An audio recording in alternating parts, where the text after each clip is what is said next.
Oi pessoal, tudo bem? Hoje a gente vai estar dando continuidade aos nossos vídeos da parte de elementos de máquinas, né? Voltando à parte de mecanismos. E hoje a gente vai estar justamente fazendo uma análise de transmissão de correia, né? E polia, né? Na verdade, três polias no sistema, né? Que foi justamente o pedido do Anderson, né? Ele é inscrito no canal e fez o pedido no e-mail do canal, né, para falar sobre essa análise de sistema, né? A gente dividiu em duas partes, né? A primeira a gente vai falar sobre a lógica do sistema e a segunda a gente vai justamente calcular, né, para comprovar a lógica, né? O que é que acontece? Vamos supor o seguinte, vamos supor que a gente tem esse sistema aqui. Então a gente tem três polias, né? Vamos considerar que essa polia menor ela seja justamente a polia motora, ou seja, ela é que está recebendo lá RPM do motor, né? Vamos considerar aí que tenha 1000 RPM, né? 1000 RPM. Vamos considerar que o diâmetro dela seja 50 milímetros. Bom, e aí a gente tem na sequência uma polia 2 movida, né? Polia 2 movida. E a gente tem, depois dela, né, tem a terceira polia também aqui movida, né? Vamos chamar aqui de polia 3 movida.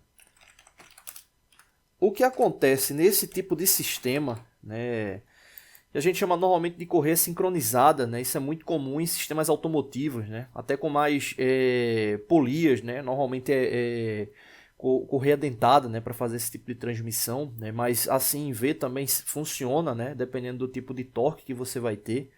O que é que acontece? Primeiro ponto, né? Essa questão do torque. Quando essa polia motor ela entrar em uso, né, você deve concordar comigo que se ela tivesse, exemplo, 10 polias montadas em uma única correia, ela teria um trabalho muito maior para poder executar o movimento do que se ela tivesse somente uma, né, que é o que normalmente a gente vê nos cálculos, né, ou seja, esse sistema, né, de uma polia com a segunda polia, né, é o que a gente normalmente vê. Mas se a gente tivesse várias polias, o grande problema seria a eficiência da polia motora, né? Ou seja, do torque que está tendo ali na transmissão do motor, de manter essa velocidade, né, para as outras polias, né? Esse seria o grande problema. Partindo do princípio que a gente não está analisando a questão de eficiência, o que acontece? Quando a polia motora ela entrar em funcionamento, né, ou seja, que ela começar a rotacionar, você deve entender o seguinte: existe a relação de velocidade no sistema, né, que está diretamente ligada à questão da rotação do mecanismo, né? Então, exemplo, se essa polia ela girar 360 graus, significa que toda vez que ela girar 360 graus, um certo comprimento de correia será deslocado, né? E esse comprimento de correia que será deslocado está justamente ligado à periferia circular dessa polia. Ou seja, se a gente pegar o diâmetro dela, 50 milímetros, e multiplicar por 3,14, a gente vai ter justamente o comprimento dessa polia planificada, né? Então seria justamente esse comprimento que ela iria deslocar enquanto rotação, né? Então o que é que acontece? Em um giro dessa polia motora, ela vai estar deslocando aquele comprimento X de forma sincronizada, né? Ou seja, esse deslocamento ele vai estar passando por todo o sistema, né, por todo o sistema. Então, isso aí permite justamente a relação de sincronismo no processo.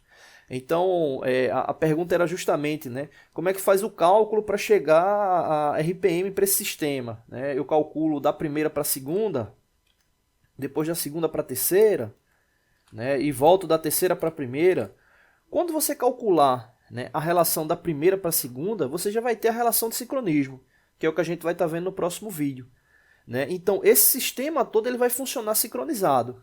Exemplo, se essa polia motora ela tem 1000 RPM e o diâmetro dela é 50, se esse diâmetro da polia 2 for 200 milímetros, significa que a polia 2, que é maior, né, o dobro da polia, da polia menor, né, se for 100 milímetros, né, o da polia 2, significa que vai ter uma relação aí de redução de 1 para 2, né? E assim sucessivamente, né? Então essa relação para esse tipo de polia e correia, o grande detalhe é justamente essa questão da sincronização, porque quem vai estar transmitindo o movimento para todo o sistema é a polia motora, né? Então a velocidade que vai ser aplicada da polia motora, ela vai seguir para todo o sistema, independente da quantidade de polias que você tenha, né? Ou seja, se elas estão tracionadas, se ela não está tendo escorregamento, ela está funcionando corretamente, a velocidade que a polia motora executar, ela vai ser transmitida para as outras, beleza?